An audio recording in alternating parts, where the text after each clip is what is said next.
Guys এই যে এই ফটোটিকে দেখো, এই যেমনভাবে এডিট করা হয়েছে, এই এডিটিংটা এখন ট্রেন্ডিংয়ে চলছে। তো তোমরা এই এডিটিংটা কীভাবে করবে চলো তোমাদেরকে দেখিয়ে দিচ্ছি। তো তোমরা সবার প্রথমে পিক্সার্ট অ্যাপ্লিকেশনটি ওপেন করে নেবে। অ্যাপ্লিকেশনটি ওপেন করা হয়ে গেলে এখানে প্লাস আইকনে ক্লিক করবে। প্লাস আইকনে ক্লিক করার পর এডিট আ ফটো এখানে ক্লিক করবে। এখানে ক্লিক করার পর এখান থেকে গ্যালারি ওপেন হয়ে যাবে।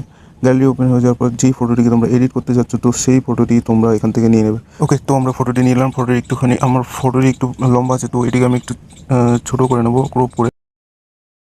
রাইটে ক্লিক করবো, রাইটে ক্লিক করবো, এই ফটোটিকে আমি আরেকটি কপি করে নেবো। তো এই ফটোটিকে একবার ডাউনলোড করে নেবো। ডাউনলোড করে নেওয়ার পর এই ফটোটি চলে আসলো। সো এবার আমি এখান থেকে টুলসে ক্লিক করবো। টুলসে ক্লিক করার পর এই যে এই একটি অপশান আছে, এই অপশানটাতে ক্লিক করে দেবো। ক্লিক করার পর আবার এখানে ক্লিক করবো।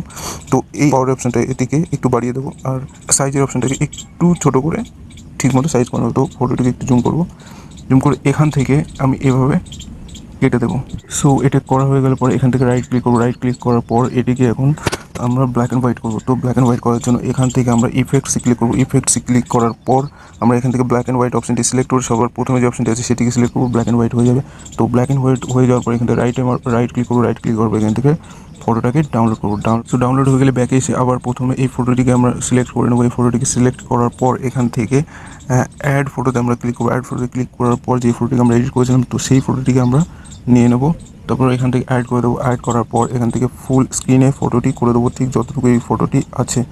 তো ফুল স্ক্রিনে করার পর এখান থেকে রাবার অপশানে ক্লিক করে এখান থেকে এরেজ করতে হবে। এরেজ করার জন্য এখান থেকে একটু ছোটো করে নিই। এটা ফুল নিচে দুটো এই যে অপশানটি আছে এই দুটো ফুল করে দিতে হবে। ফটোটিকে একটু জুম করে নিলাম। জুম করে নেওয়ার পর এখান থেকে এরেজ করা শুরু করবো।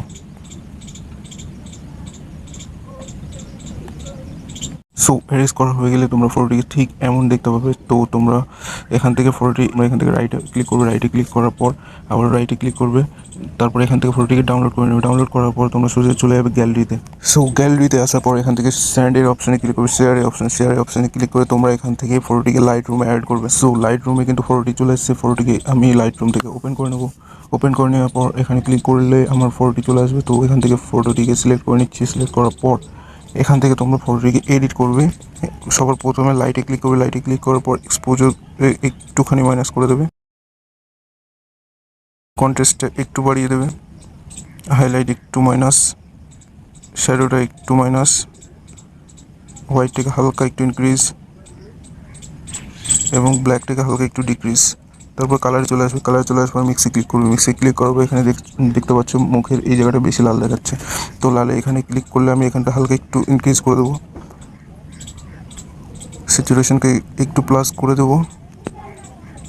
তো দেখতে পাচ্ছ এবার কিন্তু একটু নর্মালি লাগছে। এখান থেকে ডানে ক্লিক করবে। ডানে ক্লিক করার পর এখান থেকে তোমরা এফেক্টস অপশানে আসবে। এখান থেকে ভিগ্নিটি এখান থেকে ডাউন করে দেবে। ভিগ্নিটি ডাউন করে দেওয়ার পর এখান থেকে ডিটেলে আসবে। ডিটেলে আসার পর এখান থেকে এই অপশানটিকে একটু বাড়িয়ে দেবে। সবার প্রথমে যে অপশানটি আছে একটু বাড়িয়ে দেবে। তো ফটোটিকে এইচডিতে হয়ে যাবে। এইচডি হয়ে যাওয়ার পর তোমরা এখান থেকে শেয়ার অপশানে ক্লিক করে এখান থেকে সেভ টু ডিভাইসে ক্লিক করে তোমরা ফটোটিকে সেভ করে নেবে। ফাইনালি তোমাদের এডিটিং